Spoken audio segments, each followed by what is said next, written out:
Car पर चलना बड़ी मुश्किल काम है। यह तीसी काढ़ल भोरे भोरे एलियो है।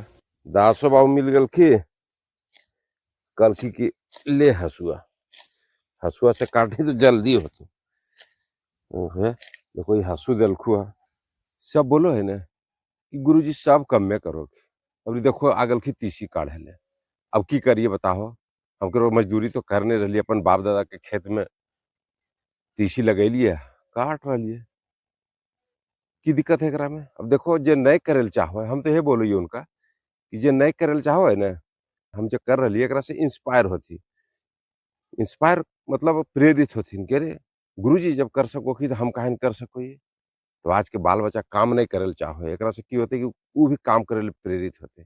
इसीलिए हम भी करे लगल कि नहीं चलो देखते तो कम से कम करते तो सीखते तो सीखना चाहिए। हर काम सीखना चाहिए। और भारत जो है कृषि प्रधान देश है। सोना की चिड़िया कहा ले ले। सोना की चिड़िया कृषि से ही हो ले।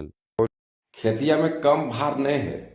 हमरा तो लोग पढ़वे से ज्यादा खेतिया में भार है, लेकिन खेतिया करना भी जरूरी है।